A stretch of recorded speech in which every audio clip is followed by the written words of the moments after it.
Hello. Anyway, with what I was saying, so...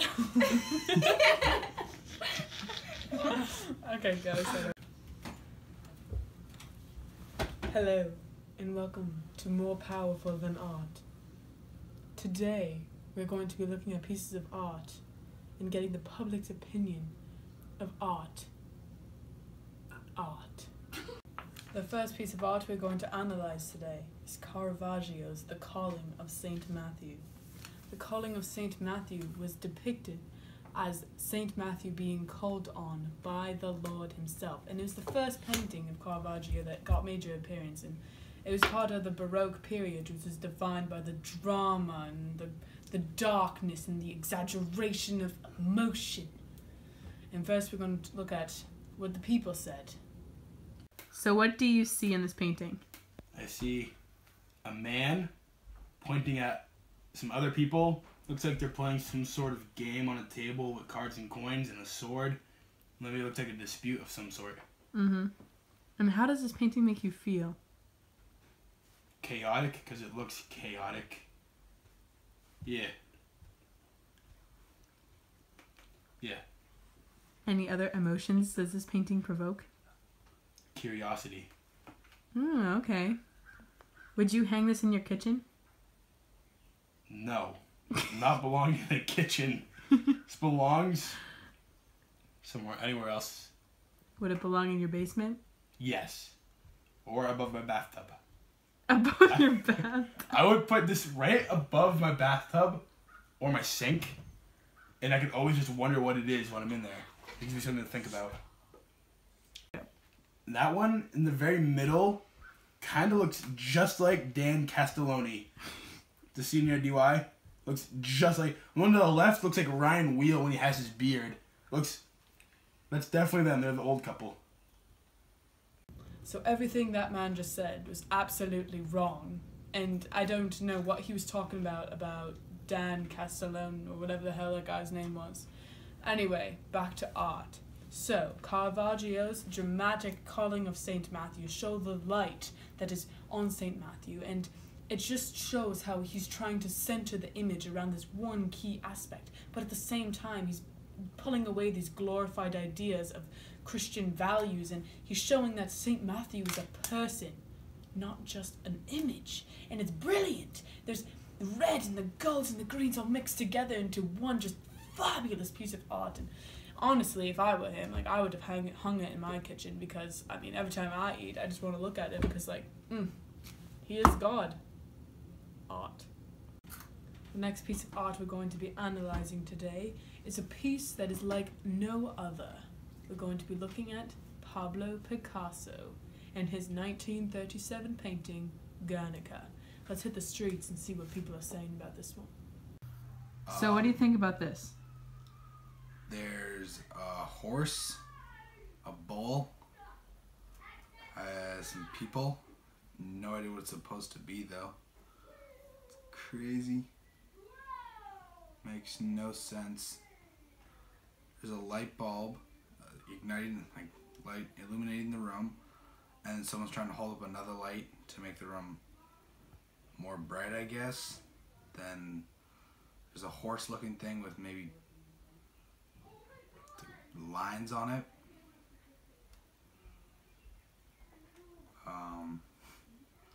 It's a weird-looking person over here with a knife for a tongue, holding up what looks to be a child, maybe. She's yelling at a bull, I think. How does this make you feel? Confused. Slightly angry that the person couldn't draw better. 1 to 10, how likely are you to hang this up in your dining room? Oh, solid 10. Great conversation starter. No one would have any idea what to do if this started hanging up in my room or anywhere in my house. So obviously, my brother, Patrick Anderson, had literally no idea what was going on, and honestly, I don't think he has an eye for the art that I love and desire, especially with my fancy British accent. So let's analyze it. So Pablo Picasso creates this image of just chaos, and he wants to capture that all on the canvas because that's what's going on. World War II is happening, the Spanish War is going on, and just everything is a mess. So he wants to capture that idea all on canvas, and he does it in black and white, not only to just show like the depth and what he can pursue, but it captures death itself. Everything black is death, and he comes out and black is associated. Historically, this would be correct because the black and white scheme that is be going all over this painting would also be inflicted all over Europe because of the death that is going throughout the war. And not only is that important, but it's anti-war. Picasso is painting this to show the importance of how there's going to be no war all over Europe. He's showing the nationalism for where he's from and where Spain really wants to bring the art to. He's bringing it all out. Art. It's a Rococo, baby. Let's go to the streets and see what people have to say about the swing. So what do you think of the swing? I'm kind of confused by it, but I'm not very good at interpreting art. So she's swinging pretty high, but I'm kind of confused because she's like not swinging on her own. There's like a dude standing behind her like pulling two ropes, and I don't know if he's like trying to bring her back or like what. It's kind of like she's a puppet almost, and then there's a dude that's like in front of her and he's like, oh my god, and I don't know why he's like that because I don't know what she's doing, and her shoe flew off her foot. I think it's because she's swinging a little too hard. How does this piece speak to you? I think it's kind of weird and a little creepy because like the entire background is like dark and gloomy, and then she's just wearing like a peach colored dress. So I'm assuming that means something. I just don't know what it means. And there's like two little like angel baby thingies behind her, and like they're like hugging each other. So I don't know if they're like scared, but like it wouldn't surprise me if they're scared. If you had a choice, would you hang this in your dining room? No. No. Just so la la la la la. It's like stuff like that. Like you don't want to do that. So Fragonard depicts this mistress, and she's sitting on a swing, and she has someone looking up her dress. It's just totally Rococo. The color scheme, just the light greens and the pinks and the lushfulness and just the la la la la la kind of feel that you get from this. It's very captivating and all, but just sometimes you just want to take it and honestly just be like, oh, this is just so, oh, it's gonna be a disaster. Anyway, so what I was saying is just, it is a beautiful piece of art, and honestly, it could go anywhere in your house, but it's just, there's no meaning. There is meaning, but there's no point. It's like just showing what you can do and what you have and what you want. It's honestly, to put it nicely, it's honestly just garbage and should just be recycled. Art, I guess. The next piece of art that we're going to be looking at is a masterpiece beyond creation. It is honestly one of the world's most famous pieces of art. Botticelli's mastery in creation is just oozing in this painting, and we're going to go to the streets to see what people have to think about the birth of Venus.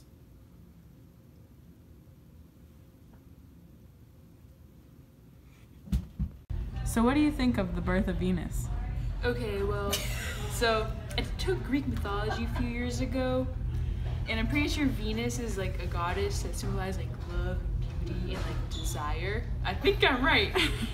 And in this picture, she's in the middle of a shell. And you know what else is in the middle of a shell? Pearls. And you know what else? Pearls are beautiful, and so is she. And you know what? There's like people flocking to her. There's this woman over here, she's like, yo, I wish I could be you. There's this guy with his woman, but he's like, damn, I wish I had you instead of her.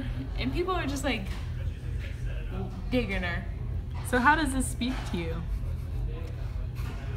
Well, okay. So she's in nature and she's being herself. So I'm saying nature's beautiful in that if you're yourself, then you're beautiful. Would you hang this in your bathroom? Maybe when I'm a millionaire and I have like 6 bathrooms, I'll hang them in one. Hang it in Would one. you hang it in the bathroom that you use a lot, or the one that you don't use? I wouldn't just hang it. I hate my floor tile version of it. Oh my god. Mom, I said I'd call after the recording. No, Mom. Yes, okay. Hold on, I'm on camera. Mom!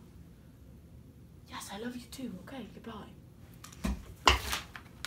That was very unprofessional. So Botticelli's creation just mimicked and showed his pure talent. Not only is the color scheme just magically beautiful, it has the blues and the yellows and the whites and the pinks, it's all just so pure. But it recognizes the Renaissance key elements of the chiaroscuro and the blendingness to make it look like real life. It's not just a painting, it's real. She's emerging from the shell, she is being born. And she is the picture of purity. She's beautiful, she's innocent, she's born, she's come out. She has never made a mistake in her life. She is the image of beauty. That's it. Art. Well, it's that time. It's time to just go into grave emotion. Think of beauty, raging rivers, majestic mountains. We're going to look at the greatest picture from the time period, I personally think. That's right, ladies and gentlemen. We're getting romantic. So what do you see in Slave Ship? So I see a slave ship, bunch of blood, people in the water. So the ship crashed, and I'm guessing a lot of people got into water. I can't see clearly, but I think I see a lot of fish, possibly eating people, which is kind of upsetting. How does the slave ship make you feel? I want to say uncomfortable but calm. Not in a good way though, because something happened and I know that I can't help it. But it is what it is. Because I see a lot of red, it's kind of...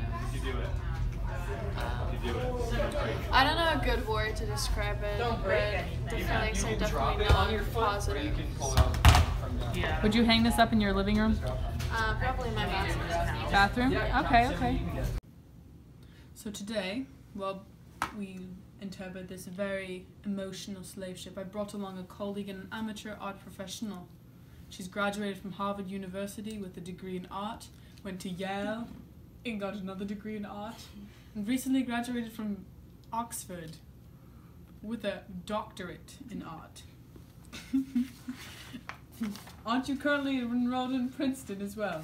Oh, She's double majoring. She's absolutely fabulous. So I thought she'd be an asset to the show. Anyway, so we're going to be looking at the slave ship. So Turner's slave ship is emotional. It's honestly depressing. You look at that and you know that that's real. Something like that happened, and the colors are just absolutely majestic. You have the yellows and the pinks and the oranges, and they're just gorgeous. You look at them so blended easily together that you think it's going to be a nice painting, but if you look closer, you see the tragedy, and you see the disturbance of how many people lost their lives, and you know it's true, because there's so many trading routes that you know that this tragedy and this disaster happens all the time, and you just want to, there's so many emotions going through, and that is the pinnacle moment of romanticism, because it shows that you're experiencing all these emotions at the same time. You don't know what to do.